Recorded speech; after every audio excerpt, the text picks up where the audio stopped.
প্রিয় দর্শক, আসসালামু আলাইকুম। আজকে কথা বলবো সৌদি আরবের অপহরণ নিয়ে। যে ওরে একটা গাড়িতে উড়ে ওরে একটা আস্তানাতে নিয়ে গেছে, বুঝছেন? হুম। ওরে ওরে একটা আস্তানাতে নিয়ে যায়, ওরে অনেক মারধর করছিল। বর্তমানে বাংলাদেশি শ্রমিকদের জন্য একটি আতঙ্কের নাম হচ্ছে অপহরণ।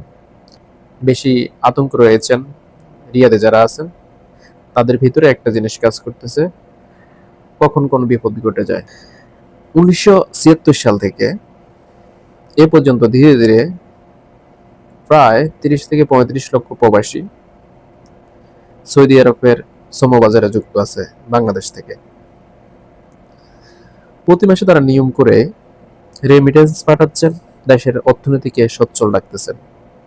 সুদীর্ঘ 50 বছরের এই শ্রমবাজারকে হঠাৎ করে 2025 সালে এসে কিছু বাংলাদেশি শ্রমিক প্রশ্নবিদ্ধ করে তোলে।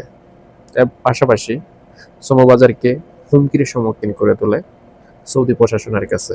প্রশ্ন হচ্ছে, গত 50 বছরে যে শ্রমবাজার সুনামের সাথে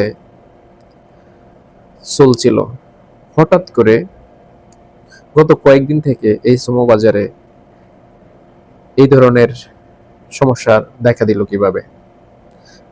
গত কয়েক মাসে প্রায় 100টির বেশি ছিনতাই, গুম সহ বিভিন্ন ধরনের ক্রাইম সংঘটিত হয় শুধুমাত্র বাংলাদেশিদের দ্বারা। বিষয়টা নিয়ে সাধারণ পাবলিক এবং এখানে থাকা বিভিন্ন কমিউনিটির মানুষ বাংলাদেশ এম্বাসির সাথে যোগাযোগ করে তারা আশ্বস্ত করলেও প্রায় 3 থেকে 4 মাস তারা কোনো পদক্ষেপ নিতে পারেনি।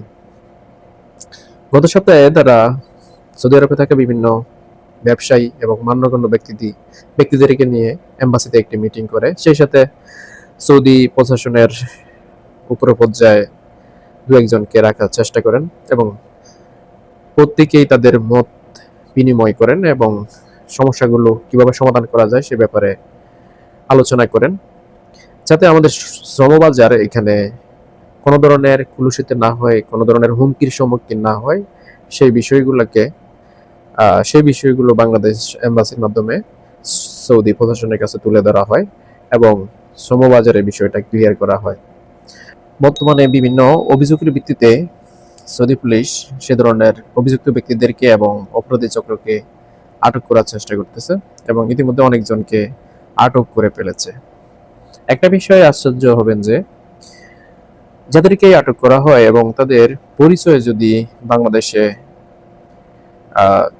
ডিটেলস জানতে চাওয়া হয়, তখন তাদের পরিচয় এমনভাবে খুঁজে পাওয়া যায় তারা এ পর্যন্ত যে কয়জন আটক হয়েছে সব কয়জন বাংলাদেশে আওয়ামী রাজনীতির সাথে সম্পৃক্ত, হয় পূর্বে ছিল নতুবা এখানে এসে তাদের সেই পরিচয়টাই বহাল আছে। এই পরিপ্রেক্ষিতে এখানকে যারা কমিউনিটি রয়েছে তারা একটা বিষয় কানাকানি ভাবে জোর প্রচারণা চালাচ্ছে, সেটি হচ্ছে যে যেটি গত 50 বছরে দেখা যায় নাই, হঠাৎ করে গত কয়েক মাসে কেন গুম খুনের পরিমাণ বেড়ে গেল সৌদি আরবে? কেন বাংলাদেশিরা এত হিংস্র এবং অযত্নশীল হয়ে গেল?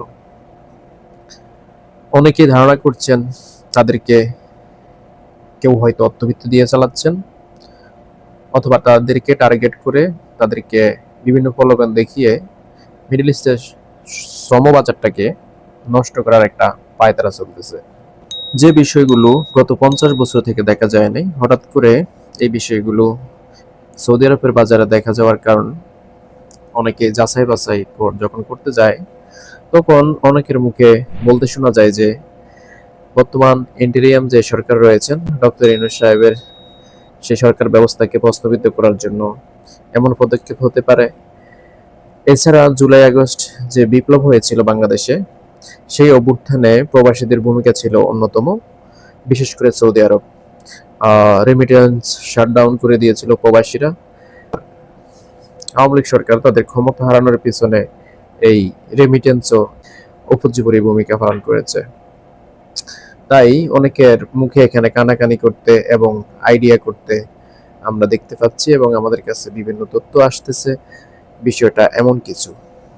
তো আশা করি এর বিস্তারিত আরো বের হবে এবং কারা প্রকৃতপক্ষে এই মধ্যপ্রাচ্যের, বিশেষ করে সৌদি আরবের ৩০-৩৫ লক্ষ মানুষের এই রিজিকের ব্যবস্থার উপর হামলা চালাচ্ছে? এটা কি পরিকল্পিত, নাকি তারা এখানে এসে নিজেদেরকে এমন অপহরণকারী হিসেবে সুপ্রতিষ্ঠিত করেছে? এই বিষয়গুলো আস্তে আস্তে ক্লিয়ার হবে। বাংলাদেশ এম্বাসি যথেষ্ট পরিমাণ চেষ্টা করতেছে, সেই সাথে মিডল ইস্টে যারা বিভিন্ন সংবাদ মাধ্যমের সাথে জড়িত রয়েছেন তারাও চেষ্টা করতেছেন। আশা করি অপরাধের সমাপ্তি হবে এবং কয় যে আমার বাংলাদেশিরা বুবরা আবার কিনলে পুনরায় কয় তাদের যে দাম দাম করে নিরাপত্তা দিতেছে কয় যে ফিরে পাবে। এবার আরেকটা লোকে কয় আজ যে এরে এতটুকুই। আর মারিস না ভালো কয় যে থাকবেন। আমার বাপের সমান আল্লাহ হাফেজ। বুঝছেন তো তখন